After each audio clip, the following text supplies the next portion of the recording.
Key topic we want to cover is MDH and preparing master data for specifically Salesforce.com.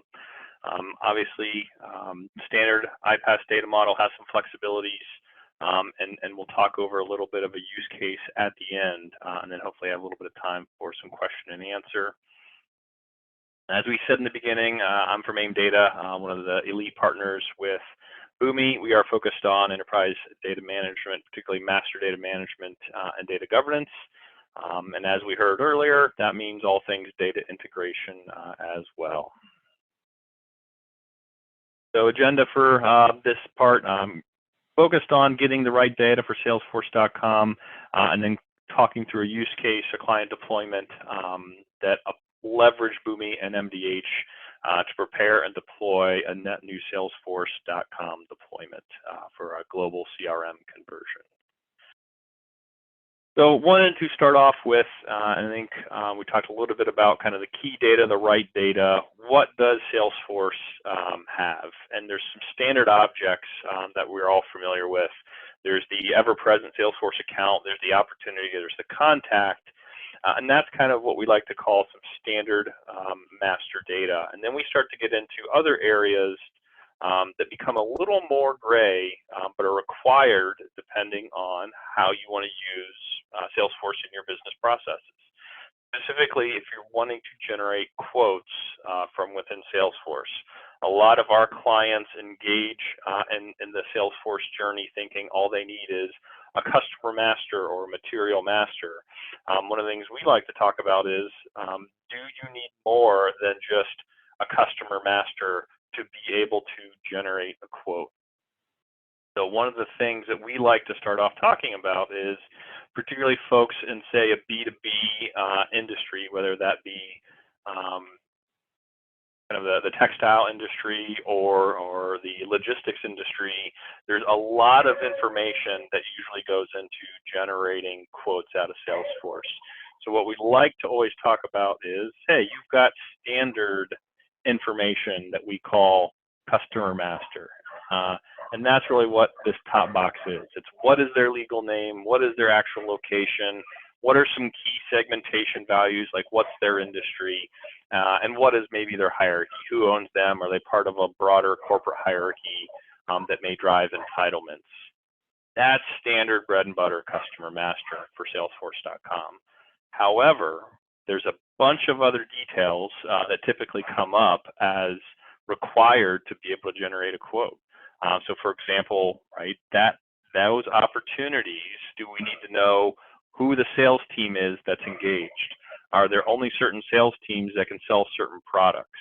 Do certain products require certain freight terms, or do certain customers require certain freight terms or Incoterms? For shipping or selling internationally, right, do we know the right VAT IDs for taxation? And there are certain pricing or market plays that we have to assign to a specific opportunity. This is typically where early on within a master data project for Salesforce, we always have some interesting discussions because it's this attribution that always comes up in testing unless there's a good discussion up front about the critical data elements we need to really execute within Salesforce. And then obviously quoting requires pricing, tax, ship to, bill to, all that additional information. I'll pause there and kind of say that a common mistake is to treat usage, as in ship to and bill to, as a separate type of customer type. And so this is where just because we're using a certain name and address right now as a sold to versus a ship to, that's still one global customer record, and that we shouldn't be creating duplicates just to support a different usage.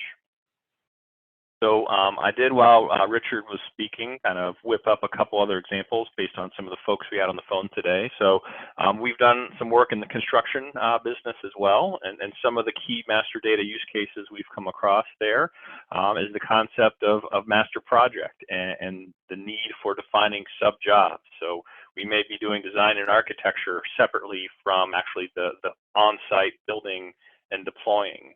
Within higher education, so Brett, I'm assuming some of the opportunities you're moving into is talking about Is it a prospective student? Is it a current student? Are they alumni? Are they a donor? Do they have propensity to be a donor? What are their key demographics that will help us identify their propensity to give or their propensity to register? And how do they relate to the other key areas of the institution, facility, faculty, driven by that registration? So coming back to preparing data, getting ready for Salesforce.com, there really is a concept of kind of each industry has a key data mapping that needs to be thought through prior to kind of ones and zeros hitting the road, so to speak. So as you're preparing for your Salesforce journey, and really any new enterprise system, whether it's NetSuite or SAP or Oracle on-prem or Salesforce or Great Plains, or I'm sorry, Microsoft Dynamics, how do you map your key data into that standard data model that cloud application provides? So thinking about construction, do we have the concepts of owner, joint venture, or subcontractor? Are those all going into that Salesforce account? How do we know which is which? For contact, is that site specific? Is there project management, security? Is an opportunity aligned to a master project? And what's the key search criteria? One of the key use cases for construction is when we get into an opportunity, where else have we done this seismic class, this wind zone, this soil classification, these contract types, critical information to being able to engage from prospective customers. And then on the higher education side, right? Donor, alum, household, is that all different types of account? And then contacts. Are we certain contacts we can share certain transcript information? Is it the advisor? Is it the tutor? Is the opportunity aligned to an application or financial aid? What about scholarship and enrollment? All critical discussions for how you map your critical business data into that Salesforce model. So all of those are key up front. Hey, we've got a new system, we've got data, how do we align it? How do we map it in? So we're making the most of Salesforce.com to run our enterprise, to run our lead to quote, to run our customer engagement. So building on top of that, using MDH, how do you prepare for Salesforce.com?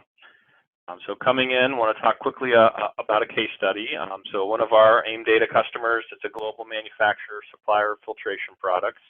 If you drank municipal water or you've flown in an aircraft, chances are that water or that air has gone through their products. So they have a very large global customer base that has a lot of complexity in terms of billing, shipping, recruiting that we had to account for within our solution. How did we take on that initiative? Well, we established what we call a tactical data set. So using Boomi Integrate, we did an initial triage data set into Hub with SAP, Dun & Bradstreet, and John, some of your questions earlier about how do we get those key IDs, how do we keep things out of quarantine. Third-party data can really help with enrichment to initially establish that quality data set to get as much flowing as early as possible. With that tactical data set, we were able to engage the business and really ask them to, here's our matching, here's our results. Do you agree with what we're using as a unique definition of customer and contact? That is where we got some excellent feedback about, well, for every account, every customer in Salesforce, I need to have many options for tax, freight terms, discounting, sales team alignment, channel and go-to-market alignment. This is where a lot of that key business knowledge comes in, because right now there's people in the business today working hard to manually manage that within the operational systems that Boomi can automate. And then finally, after all that feedback, right, we do the foundational load into MDH. From there, we cut the conversion file for Salesforce, and then we turn on the daily operations. So what data did we actually need from MDH? I think, John, you also hit on this a little bit to say, Boomi can automate. If you've got consistent business rules, get quality data up front and let Boomi automate the rest downstream. So the big questions we had to decide is, what data do we actually need to put into MDH versus what data can we derive based on business rules downstream to streamline the data we're actually mastering and stewarding. So this is what happened. We were basically able to use identity, segmentation, and hierarchy to, in most cases, drive all the additional attribution downstream. So because we know who they were, we knew how they aligned to our go-to-markets, and we knew their corporate parentage, we could identify a sales team, and that sales team was either by industry or geography. We could identify a channel based on that customer lead is in oil and gas or manufacturing or green energy, right? We were able to immediately assign it to a channel. And then based on corporate parentage, we were able to say, well, this company is owned by company Acme. We can inherit pricing terms from that parent company that then drives us into what are the products, what are the prices, and all we need is quantity to really realize that order. We only needed identity, segmentation, and hierarchy in MDH, and then used Boomi Integrate to determine and inherit values based on business rules downstream. A lot of times our customers are tempted to try and push all of this data into MDH, but a lot of this can be automated if we have proper rules and proper data at the front door when we've got leads and opportunities coming into the organization. So wanting to have some time for hierarchies, question and answer, I'll throw up the overall solution integration approach. So this was how we deployed. We established the MDH hub, and then this is day 2 operations. Net new opportunities and leads are loaded into Salesforce. Boomi natively connects to Salesforce via the connector. We pull those into MDH. We immediately enrich it with Dun & Bradstreet. We go through match and merge to see, is this a known customer or is this a brand new customer? If it's a brand new customer, we immediately take it to SAP. If it's a duplicate, we immediately inform Salesforce. They've created a duplicate. I would love to get on my soapbox about proactive search before create, but we weren't able to do this for this client in this case. Once we create it in SAP, there's certain attributes only SAP can create, such as freight terms, VAT IDs, and certain sales and discount values. Once those are created, Boomi picks those up with a native SAP connector. We bring those back up into MDH to complete the cross-reference, and then we flow that data back up into Salesforce so that as those sales folks are going in, seeing their records within Salesforce, they understand how they can quote by channel, by product line, and by division those customers that they're serving globally within MDH. So I'll pause there. I know I've thrown a lot at you, but hoping that we've got some good discussions, some good questions, particularly from folks that are just starting out their master data journey.